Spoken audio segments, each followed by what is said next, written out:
Vamos trabalhar de uma maneira muito breve os aspectos intertemporais da nossa Emenda Constitucional 66 de 2010, que é a nossa matriz constitucional que elegeu o nosso divórcio como a nossa única forma de dissolução do casamento. Primeiro ponto, a partir do momento que essa emenda ela é promulgada, ela entra imediatamente em vigor sem carecer de uma regulamentação específica sobre o tema. Por quê? Porque ele já estava regrado na nossa codificação material e também na nossa codificação processual.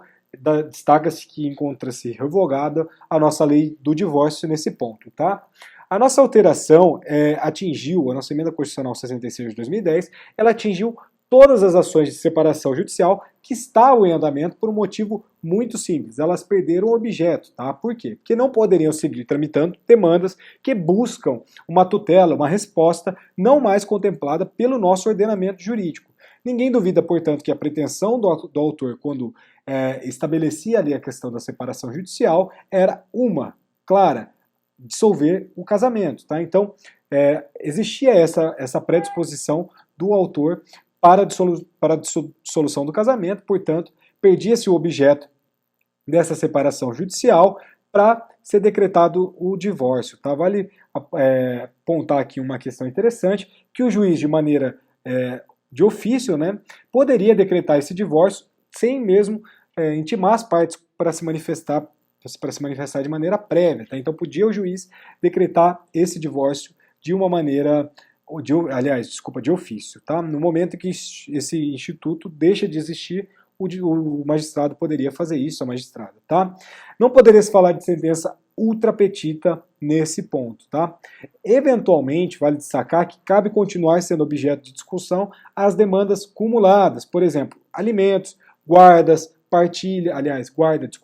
partilha de bens, etc. Mas o divórcio, ele deve ser decretado de imediato, ele deveria, pelo menos, ser decretado de imediato nessas causas. Portanto, em conversão de separação em divórcio, em separação judicial propriamente dita, tudo que estava em trâmite perdia o objeto, porque não é possível tramitar uma demanda que busca uma resposta não mais contemplada por nosso ordenamento jurídico, então caberia ao juiz, de maneira de ofício, decretar esse divórcio, tá? De um modo geral, as causas ali que eram as demandas cumuladas, alimentos, guarda e partilha, elas continuavam tramitar, mas o divórcio imediatamente era decretado, regra do 356 do Código de Processo Civil, tranquilo? Então, de um modo geral, nas ações de separação, não havia, portanto, inconformidade de nenhuma das partes quanto à dissolução da sociedade conjugal, isso está claro para a gente.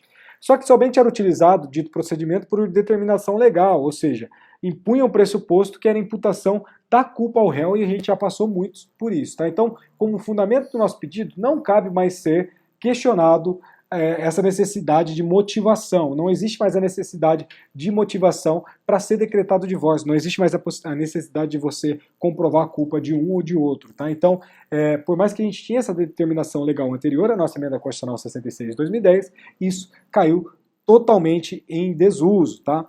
Então, surgindo o nosso fato extintivo do direito, que é o objeto da ação, precisa ser reconhecido de ofício, como eu falei para vocês, 493 do CPC, tá? Então não há sequer a necessidade da alteração ser requerida pelas partes, tá? O juiz pode decretar de ofício o divórcio. Então a discordância de uma das partes, seja do autor, seja do réu, não impede a dissolução desse casamento, tá?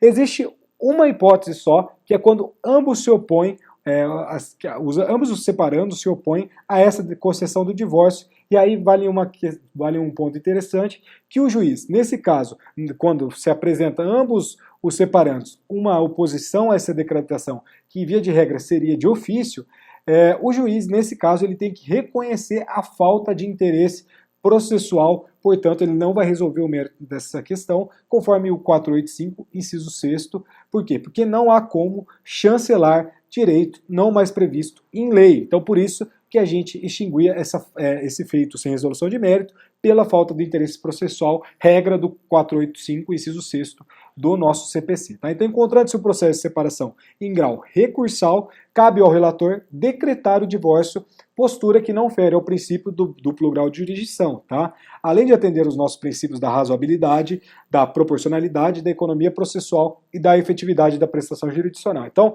eventual segundo grau, o nosso relator poderia decretar o divórcio ali sem maiores prejuízos às partes, tranquilo? Então, são efeitos intertemporais que essa emenda constitucional 66 de 2010 trouxe pra gente. E agora, no próximo vídeo, eu vou perguntar para vocês, será que existe o fim do nosso casamento? Vamos tentar responder isso de uma maneira no próximo vídeo, tá? Já voltamos.